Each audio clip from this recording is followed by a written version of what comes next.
สบายดีเนาะวันนี้เรามาเรียนรู้เกี่ยวกับอ่าการการซอกหาผลรวมและก็เงื่อนไขของการซื้อสินค้าเนาะด้วยMicrosoft Excel เรามาเริ่มกันเลยก่อนอื่นเราอยากหาคมอ่าเราอยากหาผลรวมว่าสินค้าแต่ละอันรวมเท่าใดเนาะเราก็จะใช้สูตรธรรมดานั่นแหละเนาะเท่ากับเอาเท่ากับตัวนี้คูณของนี้จะได้ออกมาเป็นผลรวมของมันปุ๊บออกมาตัวนี้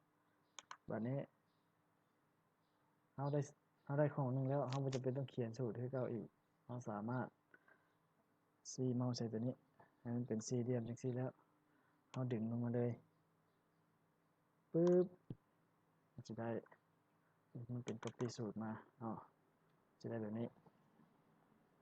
แล้ววันนี้เราอยากได้ผลรวมทั้งเบิดเราอยากได้ผลรวมทั้งเบิดเราก็ใช้สูตรซ้ำก็ได้สูตรซ้ำหรือว่าออโต้ซ้ำอยู่นี่เนาะมันจะออโต้ซ้ำปุ๊บมันจะออโต้ซ้ำให้Enter ปั๊บจะได้จำนวนรวมทั้งหมดอยู่นี้เราได้ตัวหนึ่งแล้วเราบ่จำเป็นต้องสิไปออโต้ซัมอีกเราสามารถดึงสูตรตัวนี้มาปึ๊บจะได้ผลรวมทั้งเบิดเนาะเอาเมาส์ลงมาคลิกใส่เบิ่งมันว่าซ้ำตั้งแต่4ซ้ำตั้งแต่42เนาะ42หรือคอลัมน์4แถวที่2ลงไปฮอดคอลัมน์4แถวที่8เนาะออกมาเป็นผลตัวนี้แล้วอีกเงื่อนไขหนึ่งจะสร้างเป็นการสร้างเงื่อนไขเอาจากสร้างเงื่อนไขเนาะใช้เงื่อนไขมันว่าถ้าว่าเขาซื้อสินค้าตัวใดเกิน10ล้านแล้วให้มีส่วนลดหรือว่ามีของแถมเนาะเราจะใช้สูตร if เอาใช้สูตร if เนาะเท่ากับ if ตัวนี้หากง่ายกว่าหากหลายกว่า